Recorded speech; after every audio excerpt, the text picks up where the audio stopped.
you kind of boil things down to the most fundamental truths and say, okay, what are we sure is true, or as sure as possible is true?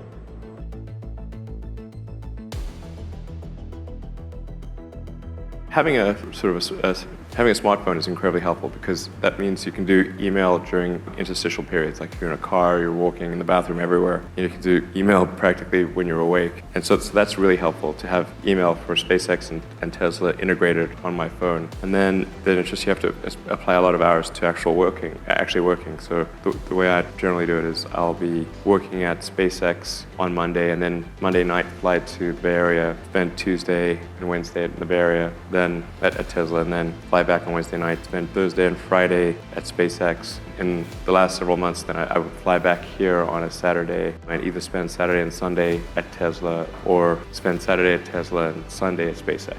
When you're trying to become successful, it's going to be incredibly challenging to try to stay as productive as you possibly can. Because when you're striving to become the successful individual that you genuinely want to be and the one that you're hoping to become, it's all about how you can become the most productive and the most efficient person that you possibly can every single day. So you're going to have to wake up and find a way to be better than you were yesterday and find a way to build upon everything that you've done and improved upon in the days before. It's all about being productive as much as you can, as long as you can, as efficiently as you can. Now, a lot of people claim they don't have a lot of time in their day, but you can make more time by waking up earlier or staying up later. And when you wake up, make sure that you use that time of uninterrupted focus to the best of your advantage. You're going to wake up at 3, 4, 5 o'clock in the morning. Use all those times that you don't have anything to do something, get something done, grow, learn something new, figure out a way to attack a problem that you haven't attacked before. Do something to improve yourself every single day. And if you do that over a long period of time, you're going to look back and be mind blown about how much progress you've made without even thinking about doing anything, because it's so natural. It's just the flow of your life by waking up early and hitting that grindstone first thing in the morning and then getting on with your day. You're going to accomplish so much that you wouldn't even understand, but it's all about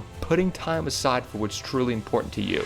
I really put some thought to how can I provide advice that would be most helpful, and I'm not sure I've given enough thought to give you the best possible answer, but I think certainly being focused on something that you're confident will have high value to someone else, and just being really rigorous in making that assessment, because people tend to, a natural human tendency is wishful thinking. So a challenge for entrepreneurs is to say, well, what's the difference between really believing in your ideals and sticking to them versus pursuing some unrealistic dream that doesn't actually have merit? That is a really difficult thing to tell you. Can you tell the difference between those two things? So you need to be sort of very rigorous in your self-analysis. I think certainly extremely tenacious, and then just work like hell. I mean, you just have to put in 80 to 100 hour weeks every week.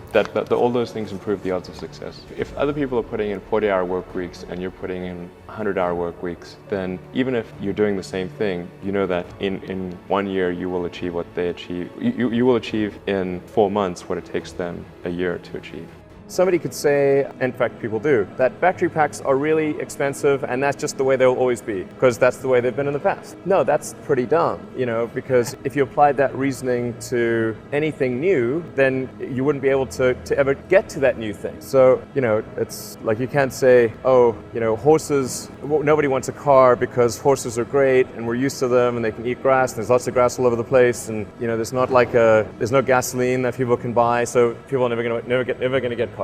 People did say that. And for batteries, they would say, it's going to cost, historically it's cost $600 per kilowatt hour, and so it's not going to be much better than that in the future. And you say, no, okay, well, what are the batteries made of? So first principles would be to say, okay, what are the material constituents of the batteries? What is the spot market value of the material constituents? So you can say, okay, it's got cobalt, nickel, aluminum, carbon, and some polymers for separation, and a steel can. So break that down on a material basis and say, okay, what if we bought that in the London Metal Exchange, what would each of those things cost? Like, it's like $80 per kilowatt hour. So clearly, you just need to think of clever ways to take those materials and combine them into the shape of a battery cell, and you can have batteries that are much, much cheaper than anyone realized. Well, we don't spend a ton of time on new physics.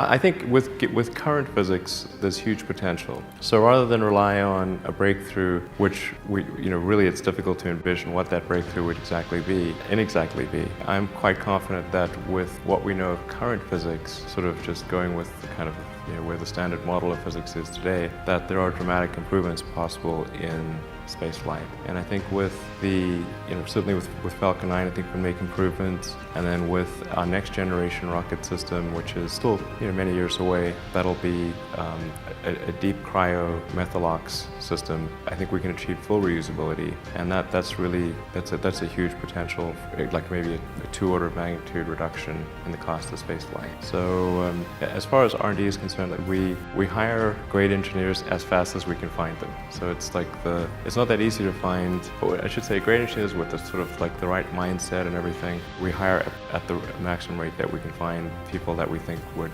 really be an asset to the team. So there's no limitation on that. Thank you all so much for watching this video. If you haven't already, please go ahead and like the video, subscribe to the channel if you're new, and let us know what you thought down in the comment section down below.